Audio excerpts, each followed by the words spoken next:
Sa isang bansa sa Europa, isang Pilipino ang nakipagsapalaran upang magtrabaho para sa pangarap na magandang kinabukasan. Isang OFW na nagpunta sa bansang Slovakia para magtrabaho, mangarap at mabuhay ng marangal. Ngunit sa isang iglap, ang lalaki ay naging biktima ng isang karumaldumal na karahasan.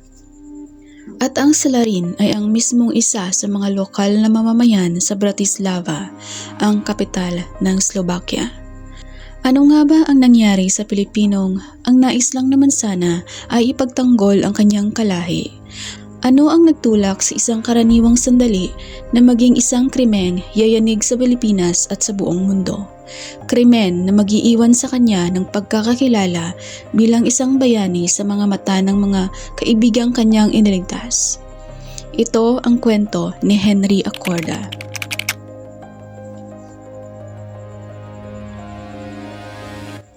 Magandang araw mga ka-crime notes. Bago ang lahat ay makikisuyo sana akong kung magugustuhan nyo ang ating episode ay paki-like lamang ng video upang mas marami pang tao ang makakarinig ng ating episode. At kung meron kayong suggestion o i-comment nyo lang sa comment section.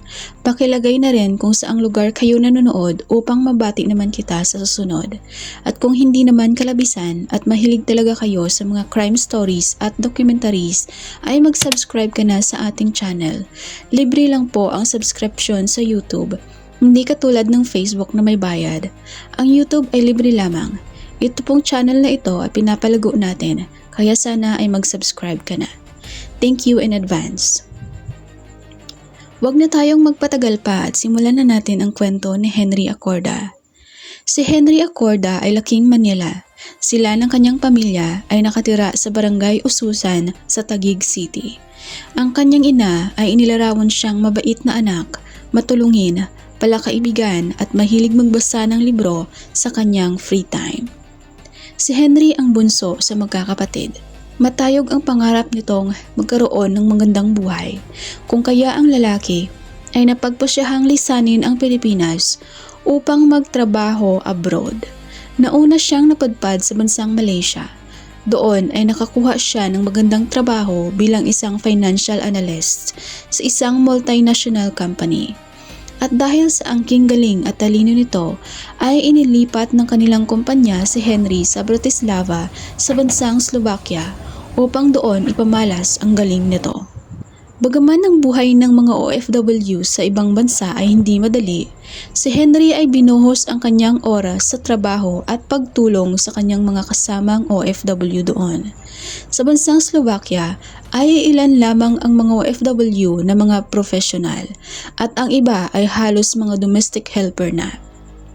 Ayon sa isang OFW doon, si Henry di umano ang tipo ng tao na hindi tumitingin sa kalagayan mo sa buhay. Minsan pa nga raw ay mayroon itong nakasabay na isang OFW na isang domestic helper na kumuha ng renewal ng working permit. Sinabi niya sa babae na hihintayin niya ito hanggang makatapos ito at kung ano man daw ang magiging problema ay tawagin lamang siya. Dahil sa lakas itong matulungin, ang mga OFW doon ay itinuring siyang kapamilya ng mga ito. Noong December 2017 ay nagpasya ang kapatid ni Henry na si Bailon na magbabakasyon ito kasama ng kanyang ina sa Bratislava upang silang titlo ay makapag-reunion naman. Ngunit si Henry ay nag-aalala na hindi matatagalan ng kanyang ina ang lamig dahil kung December ay winter season sa Slovakia. Kaya sinabi ni Henry sa kapatid na pumunta na lamang sa springtime sa susunod na taon ng May 2018. Masayang-masaya noon si Henry dahil sa bakas ay maipapasyal niya ang kanyang pamilya sa bansang pinagtatrabahuhan niya. Maraming araw ang dumaan at ilang linggo na lamang ay muling makakapiling na ni Henry ang kanyang ina at kapatid. Ngunit, noong madaling araw ng May 26 sa abalang kalye ng Bratislava, si Henry at ang dalawa niyang kaibigan na isang Pilipina at isang Polish ay papalabas na galing sa isang tindahan ng pizza. Ang mga ito ay naglalakad na upang umuwi sa kanilang tinitirhang bahay. Habang tinatahak nila ang daan, ay nakasalubong nila ang dalawang malalaking lalaki. Ang mga ito ay nangangamoy ng alak at halatang nakainom at lasing. Huminto ang mga ito sa kanilang harap at walang ano-anong sinubukang prusahin na ipasok sa isang taxi ang mga kaibigang babae ni Henry. Ngunit si Henry na hindi matiis na pabayaan lamang ang mga kaibigan ay sinubukang makipag-usap ng maayos sa isa sa dalawang lalaki na pilit hinihila ang isa sa mga kaibigan ni Henry. Ngunit ang lasing na lalaki ay hindi pinakinggan si Henry at bagkos ay nakipagtalo pa ito. Sa inis ng lasing ay tinulak nito si Henry sabay suntok sa ulo nito. Nang hindi pa ito nakontento ay tinadyakan pa ng lasing na foreigner ang Pilipino hanggang sa tuluyan na itong bumagsak sa sementong daan. Ang ulo ni Henry ay tila napinsala sa tindi ng biglaang pagbagsak nito sa semento na naging dahilan ng pagkawala ng kanyang malay. Ngunit ang lasing na lalaki ay tila hindi pa nakontento sa kanyang ginawa. Kahit hindi na nanlaban ang ating kabayan ay hindi tinigilan ng foreigner ang pagsipa sa biktima ng ilang beses. Ngunit ang lasing na lalaki ay tila hindi pa nakontento sa kanyang ginawa. Kahit na hindi nanlaban ang ating kabayan ay hindi tinigilan ng foreigner ang sipa sa biktima ng ilang beses. Pagkatapos ay tinapakan ng 2 beses ang dibdib nito at hinambalos pa ng 2 sampal si Henry pagkatapos. Habang ang 2 babaeng kaibigan ni Henry ay sinubukang tulungan ang biktima. Ngunit ang lasing na lalaki ay hindi pa nakontento sa kanyang ginawa. Nakuha pa nitong pikturan ang nakahaundusay at walang malay na Pilipino gamit ang cellphone nito. Sa tindi ng tensyon, ang mga taong dumaan ay lumapit na rin sa pinangyarihan at tumulong na din upang hilahin ang lalaking lasing palayo kay Henry. Binigyan din nila ito ng paunang lunas na noon si Henry ay wala pa ring malay. Upang hindi makaalis ang lasing na foreigner ay nakipagdiskusyon ng isang lalaki na dumaan lamang upang ito ay manatili sa lugar hanggang makarating ang mga pulis. Alas 4:39 ng umaga ay dumating na ang mga kapulisan at halos kasunod noon ang pagdating din ng ambulansyang magdadala kay Henry sa ospital. Sa pag-iimbestiga ng mga pulis ay nagpakilala ang lalaki na si Hura Husu. Si Husu ay 20 taong gulang. Ang lalaki ay naiulat na mayroong asawa at isang anak. Dahil sa brutal na pambubugbog ay kaagad na hinuli at kinulong si Husu ng mga kapulisan.